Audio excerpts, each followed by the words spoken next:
আসসালামু আলাইকুম। আমরা আমাদের যে বালাগঞ্জ উপজেলায় যে ৬০০০ বস্তায় আদার যে প্রজেক্ট ছিল সেই আদার প্রজেক্টে আসছি। আমরা অলরেডি আমাদের আদা রোপণের প্রায় আমাদের ১.৫ মাস হয়ে গেছে, প্রায় ৪৫ দিন মতো হয়ে গেছে। আমাদের দেখলাম যে আমরা আসলে আদা কিন্তু ইতিমধ্যেই ওঠা শুরু করছে, অর্থাৎ আদার যে বীজ ছিল প্রত্যেকটা বস্তায় আমরা ৩টা করে কন্দ লাগিয়েছি। ইতিমধ্যে কিন্তু আমাদের আদার যে কন্দ থেকে আমাদের কিন্তু গাছ হয়ে গেছে, অনেক জায়গায় হচ্ছে প্রায় ১ ফুট ১.৫ ফিট পর্যন্ত আমাদের গাছ হয়ে গেছে।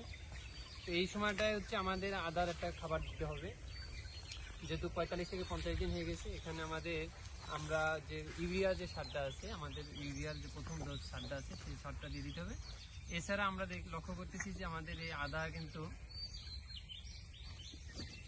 হচ্ছে আমাদের এই যে পাতা কিন্তু যে পোকা আছে সেই পোকা কিন্তু অলরেডি আদার পাতাগুলো আমাদের হচ্ছে খাওয়া শুরু করছে।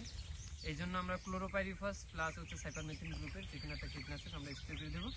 এছাড়া আমাদের যেহেতু ভারী বৃষ্টি হচ্ছে, তো ভারী বৃষ্টিতে যাতে আমাদের কোনো পচা টচা না লাগে সেই জন্য আমরা কার্বেন্ডাজিম গ্রুপের অটোমেশন এবং নোইন জাতীয় যে ছত্রাকনাশকগুলো আছে সেই ছত্রাকনাশকগুলো কিন্তু আমরা এই মুহূর্তে আদায় প্রয়োগ করতে পারি। তাহলে আমাদের আদার চারাটা সুস্থ থাকবে এবং সুন্দর থাকবে।